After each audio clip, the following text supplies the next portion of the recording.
کہ تحریک انصاف کو 28ویں ترمیم کے حق میں ووٹ بھی دے دینا چاہیے، کیونکہ اس ترمیم میں بیشتر ایسی چیزیں لائی جا رہی ہیں جو ماضی میں کسی نہ کسی طور پر پی ٹی آئی کا بھی مطالبہ رہا ہے۔ دوسری طرف مزاحمت کرنے والے دھڑے کا یہ کہنا ہے کہ اگر پس پردہ قوتیں سنجیدہ ہیں تو پھر عمران خان کو کوئی ایسا ریلیف دیں جو نظر بھی آئے ریلیف۔ مذاکرات کی ان خبروں میں میرا اپنا خیال یہ ہے کہ پس پردہ قوتیں عمران خان سے کوئی ڈیل تو چاہتی ہیں مگر اپنی شرائط پر، جس کے لیے عمران خان کو عدالتوں سے کوئی ریلیف نہیں مل رہا، جو آئندہ بھی مستقبل قریب میں ملتا ہوا نظر بھی نہیں آ رہا۔ اس کی وجہ صرف یہی ہے کہ عمران خان کو اپنی شرائط پر کسی مفاہمت پر آمادہ کیا جا سکے۔ لیکن دوسری طرف آپ ناظرین آئے روز سنتے ہیں کہ عمران خان اپنے موقف سے 1 انچ بھی پیچھے ہٹنے کے لیے تیار نظر نہیں آتے۔ اب ناظرین کچھ بات کر لیتے ہیں کے پی حکومت کی، جہاں وزیر اعلیٰ سہیل آفریدی کی رٹ بالکل کمزور ہوتی ہوئی نظر آ رہی ہے۔ دوسری طرف رٹ بھی اور مقبولیت بھی، دوسری طرف سہیل آفریدی کے خلاف سازشیں بھی عروج پر ہیں۔ بعض ذرائع کے مطابق آنے والے دنوں میں سہیل آفریدی کے خلاف ایک زبردست میڈیا کیمپین سامنے آنے والی ہے، جس میں ان کی حکومت کے کچھ وزیروں اور کچھ قریبی مشیروں کی کرپشن کے ثبوت جو ہیں وہ میڈیا کے ساتھ شیئر کیے جائیں گے۔ حیران کن طور پر اس میڈیا کیمپین کے پیچھے اسٹیبلشمنٹ نہیں ہے، نون لیگ یا دوسری مخالف سیاسی جماعتیں بھی اس میڈیا کیمپین کے پیچھے نہیں ہوں گی، بلکہ گھر کے بھیدی کچھ لنکا ڈھانے کے لیے سرگرم ہے۔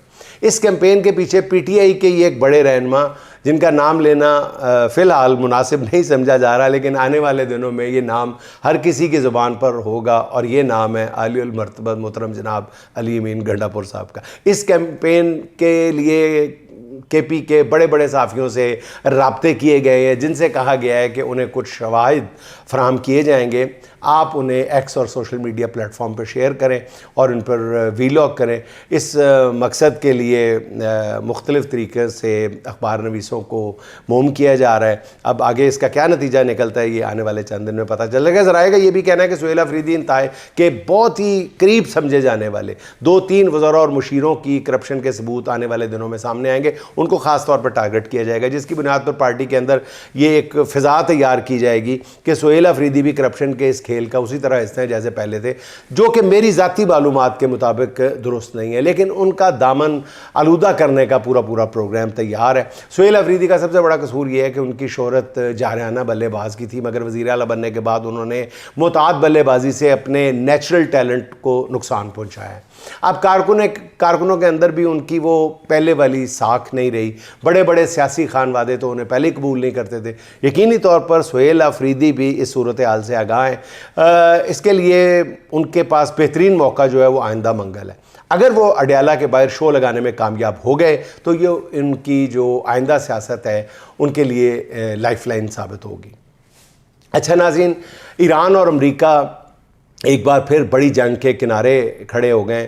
گزشتہ رات عملی طور پر سیز فائر ٹوٹ گیا جب امریکہ نے ایران کے سمندر میں کھڑے 2 جہازوں پر حملے کیے۔ اس جنگ کا ایک خطرناک پہلو ناظرین یہ ہے کہ گزشتہ رات پہلی بار یو اے ای نے ایران کے شہری علاقوں پر میزائل داغے۔ عرب امارات نے بہانہ یہ بنایا کہ ایران نے اس کی فجیرہ آئل ریفائنری پر حملہ کیا ہے۔ ایران ان حملوں سے مسلسل انکار کر رہا ہے۔ البتہ ایران نے امریکی حملوں پر زبردست جواب دیا۔ ایران کا دعویٰ یہ ہے کہ اس نے امریکہ کے 3 ڈیزاسٹر تباہ کر دیے ہیں۔ یہ تیز رفتار اور طاقتور جنگی طیارے ہوتے ہیں جو سمندر میں بحری جہازوں کی حفاظت پر مامور ہوتے ہیں۔ امریکہ نے کہا ہے کہ اس کے ڈیزاسٹر تباہ نہیں ہوئے بلکہ انہیں معمولی نقصان پہنچا ہے۔ اتنا اعتراف بھی بہت ہے کہ معمولی نقصان پہنچ گیا۔